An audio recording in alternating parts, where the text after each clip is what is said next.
अस्सलाम वालेकुम। कुछ रिश्तों को इज्जत के साथ छोड़ देना बेइज्जती के साथ रहने से बेहतर है। कुछ लोगों से ताल्लुक़ बढ़ा के इनकी हकीकत खुलने के बाद इंसान सोचता है कि असल में कितने अच्छे थे, कितनी इज्जत थी। कुछ लोगों को हम दिल में जगह देते हैं, लेकिन वो ये साबित कर देते हैं कि वो जूते की नोक पर रखने के काबिल भी नहीं थे। अल्लाह ताला को ज़ुबान और दिल का सहत होना पसंद नहीं, इसीलिए अल्लाह ने इन दोनों को बगैर हड्डी के बनाया है।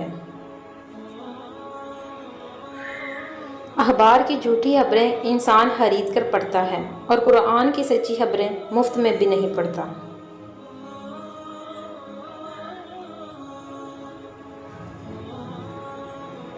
बुढ़ापे में आपको रोटी आपकी औलाद नहीं, आपकी दी गई तरबियत खिलाएगी।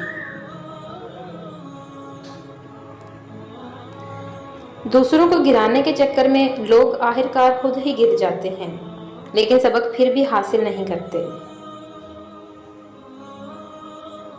जब दिल में मैल, तबीयत में ज़िद और लफ्ज़ों में मुकाबला आ जाए तो ये तीनों जीत जाती हैं, बस सिर्फ ताल्लुकात और रिश्ते हार जाते हैं।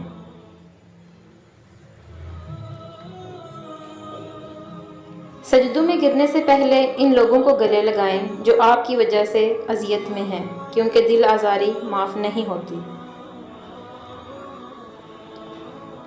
लोग बदलते नहीं बेनकाब होते हैं, और जब एक बार इनकी शख्सियत का हकीकी रंग नज़र आ जाए तो कोशिश करें इसे दोबारा रंगने की बजाय किनारा कर लें।